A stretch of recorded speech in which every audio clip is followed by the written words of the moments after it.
They say Banaras is not just a city, it's an emotion, a rhythm, a living canvas. Every ghat holds a story, every color holds a prayer.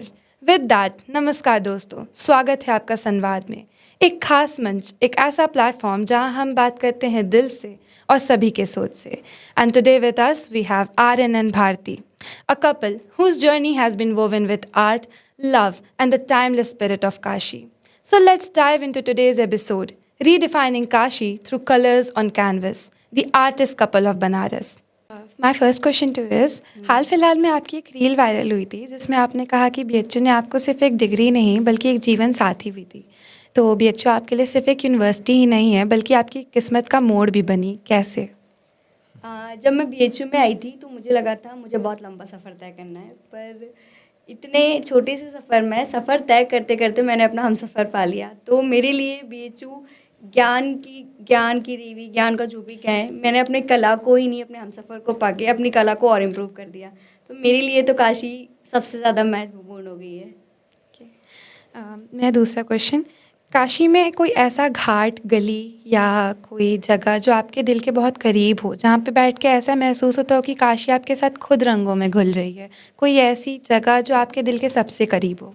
Kashi में तो 80 घाट ही है जो हम लोग काफ़ी दिल के करीब है, क्योंकि हम लोग अपनी जर्नी को वहीं से शुरू किए हैं। तो 80 घाट हम लोग के लिए एक मतलब सब कुछ ही 80 घाट है अगर बनारस की बात करें तो, क्योंकि वहाँ पे हम लोग बैठ करके जब पेंटिंग करते हैं, अपनी जर्नी जहाँ से शुरू किए थे, ऊपर से वहाँ पे आरती होता है और जगह जगह से लोग आते हैं, नए नए लोगों का एक्सपीरियंस मिलता है। और तो 80 घाट हम लोग के लिए काफ़ी अहम रखता है। और मेरा जो बेस्ट एक्सपीरियंस रहा है, हमारा या फिर कह सकते हैं, वो मणिकर्णिका घाट का रहा है।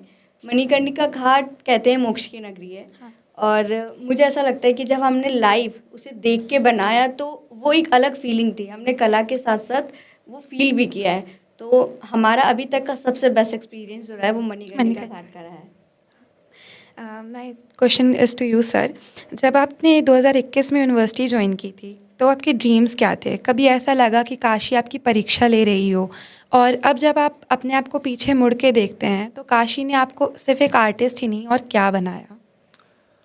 बात करें, मैं जब काशी में आया था 2021 में एडमिशन लेने के लिए, तो एडमिशन के पहले तो मेरा ऐसा कुछ ड्रीम नहीं था कि मुझे बहुत बड़ा, मतलब ये थोड़ा बहुत था कि आर्टिस्ट बनना है, लेकिन पूरा रास्ता क्लियर नहीं था कि मेरे लिए मैं कैसे क्या करूँगा लाइफ में और क्या। बस एक था कि मुझे एडमिशन लेना है बीएचयू में और एक आर्टिस्ट बनना है, ये था सपना।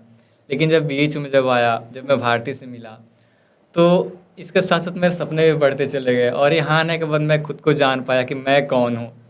हमको लगता है कि काशी ने सब कुछ दिया मेरे साथ साथ, मेरे कला के साथ साथ मेरे पार्टनर मिला, और काशी ने मेरे बहुत सारे सपने बढ़ाए, यहाँ पर हिम्मत दिए, और बात करें तो सब कुछ दिया काशी ने मुझे।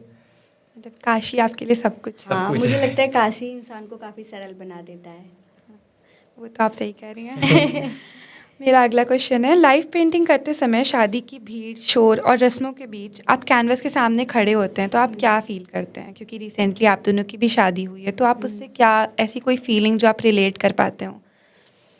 मुझे लगता है कि एज एन आर्टिस्ट कैनवास पे जब हम अपने आर्ट को उतार रहे होते हैं तो हमें सिर्फ अपना कैनवास दिखता है, आसपास का शोरगुल फील नहीं होता है। शायद यही खासियत होती है एक आर्टिस्ट के अंदर।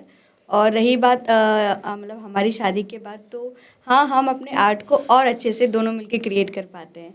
आप दोनों एक दूसरे को मोटिवेशन रहे स्टार्टिंग हाँ, से। ये कह सकते हैं। ये क्वेश्चन आपके लिए है मैम।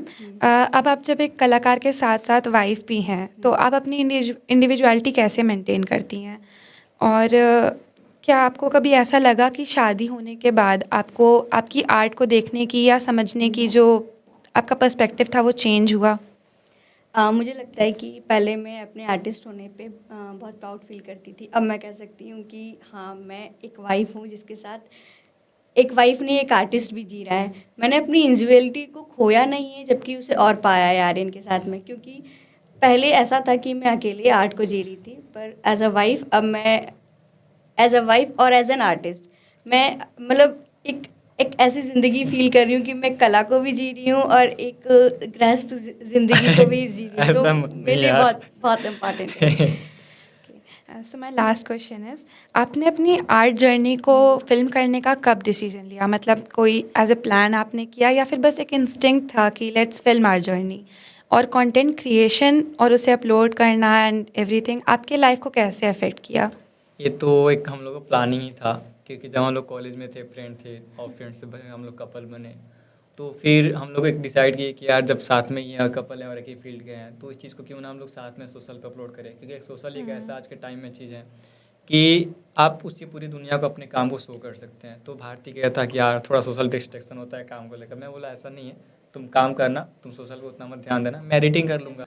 तो फिर हम दोनों ने अक्टूबर 2023 में अपने आर्ट अकाउंट बनाया द आर्यन भारती के नाम से, और उसके बाद फिर हम दोनों ने उस पर वर्क करना और शुरू मुझे किया। लगता है कि इसमें फैमिली का सपोर्ट बहुत इम्पोर्टेंट होता है। तो उस टाइम फैमिली ने हमें बहुत सपोर्ट किया, क्योंकि हम उस टाइम मैरिड भी नहीं थे, एक फ्रेंड थे, उन्होंने कहा कि जो भी कर रहे हो अच्छा कर रहे हो, हाँ, स्टार्ट क्योंकि कर जब दो। द आर्यन भारती जब नाम से अकाउंट बनाना था, तो किसी भी लड़की के फैमिली को लगेगा कि कोई अननोन लड़का है और उसके साथ तुम अकाउंट आर्ट वीडियो डाल रहे हो, मतलब साथ में वीडियो अपलोड करना। लेकिन फिर भी इनके पर फैमिली उन्होंने काफ़ी हम पर सपोर्ट ट्रस्ट थे। किया और आज हम यहाँ पर हैं। तो आपकी लाइफ कंटेंट क्रिएशन करने से पहले और अब जब आप लोग इतने स्टेबल हो चुके हैं, तब में एक कोई ड्रास्टिक डिफरेंस? लोग अब दिल से हमें बहुत ज़्यादा प्यार करते हैं और जानने लगे प्यार हैं। बढ़ गया ये लोगों का हम बहुत लोग के बड़ी लिए। बात है कि हम किसी गली, बनारस की गलियों से निकलते हैं तो कहते हैं अरे ये वही आर्टिस्ट है द आर्यन भारती। तो एक नाम मिलना मतलब किसी के भी लिए भी बहुत ज़्यादा अच्छी फीलिंग होती है। तो मुझे लगता है कि पहले लोग हमें जानते नहीं थे, अब हम लोग हमें जानते भी हैं और हमें और जीने के लिए चाह देते हैं कि हाँ हमें और अच्छा आर्टिस्ट बनना है। आपने एकदम सही कहा। Thank you so much sir and ma'am for joining us today on this episode of Welcome. संवाद। जय Hind. Jai Hind. Thank you, Aryan and Bharti, for sharing us your journey and showing us how art, love and Kashi flow together on one canvas. आप सभी viewers का बहुत बहुत शुक्रिया हमारे साथ बने रहने के लिए। मिलते हैं एक अगले एपिसोड में एक नए टॉपिक के साथ। Until then, जय हिंद।